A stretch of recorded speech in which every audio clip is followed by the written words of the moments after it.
Yeah, part two. So I believe they call them orbs, light orbs.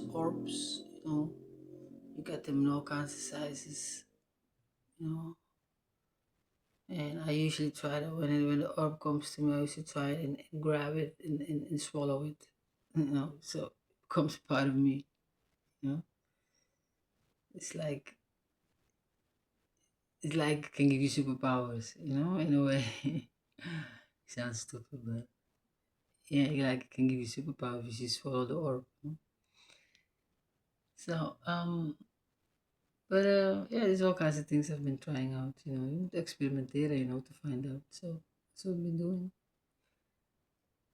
And yeah, part two. So we've been seeing these orbs, and yeah, I really would like to talk to people that you know that has more knowledge about this because it's very interesting and it's freaky. It's freaky.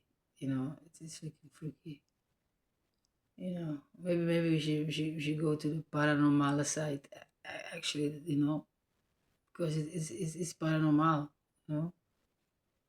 So man, where are we? 137.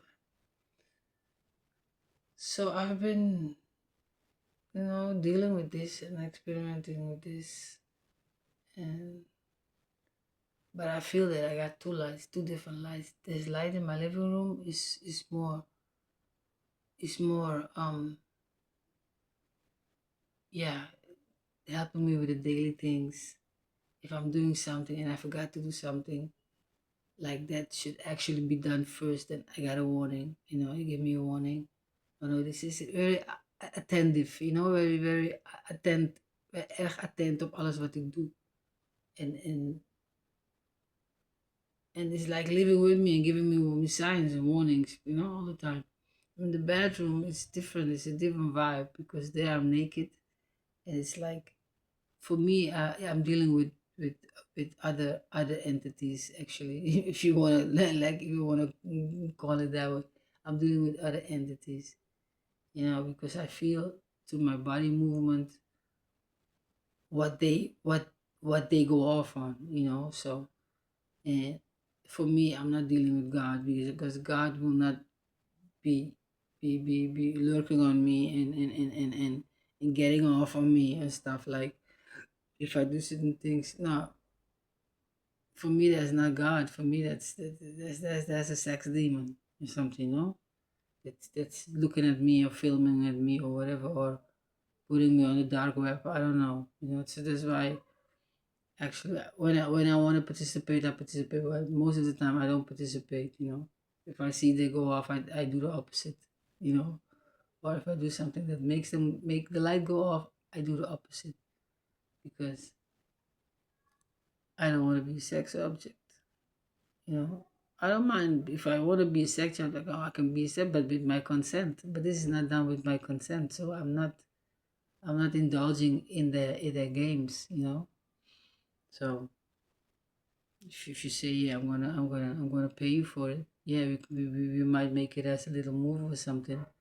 Or make a little business. But this is I'm being exploited here. This is not a thing. I'm being exploited as I feel it.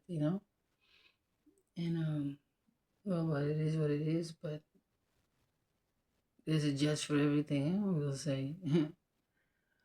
But okay, my video is now is 4. Okay, the first one was at 8, so okay, you can go another 2 minutes.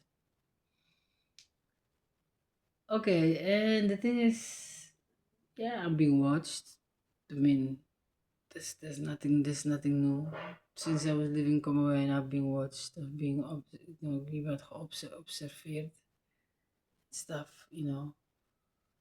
En ja, op een gegeven moment wordt het gewoon een gewoonte. You just trying to live with it. You don't sometimes you don't think about it. Or people are watching you, or people are filming you, or ze observeren je. Je staat er op een gegeven moment niet bij stil. Weet je, het wordt gewoon een normaliter, in feite. Gewoon ja. Because you can't live and think about, oh, somebody's watching me, oh, I gotta do this, I gotta do this, I gotta... No, je blijft, it's gonna be very, very strength vermoeiend om dat te doen. Als je constant moet gaan reageren op, omdat je weet dat er naar je gekeken wordt. Nou, dan ga je helemaal, dan speel je echt een rol. Ja, maar nu speel ik een rol zonder dat ik het weet. En dat is much, much nicer, Dus het is gewoon ongeïmproviseerd, zeg maar. Ja? Maar ja, het is wat het is. Maar ik weet het al heel lang hoor. Maar ik heb het gewoon, ik leef er gewoon mee. Ik leef er gewoon mee, Because this was built up a long time. That people are watching you. It's not now that I deal with the fact that people are watching me. Because I was very shy. I was a very shy person.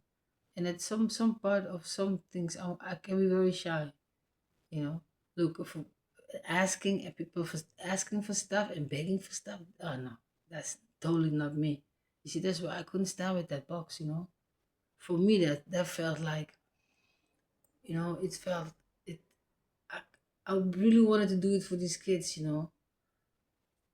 but I just couldn't think about it that all these people would come by and I would stand there like a fool and then nobody would give me a dime. Yeah, that would be the most biggest humiliation I could ever go through. So, and it's like I'm thinking about it ahead that no, are you willing to go through that? Like now. Then I said to myself, no, get the hell out of here. And I took the box and I ran off. I said, okay, I will create another opportunity. Or there will be other opportunities. Whenever I have to go around the world with this box, I will. There'll be opportunities. En because er is already good, zijn al wat goede dingen uitgekomen, dus daar hebben we wat minder haast mee. Maar het is wel iets wat op mijn programma staat.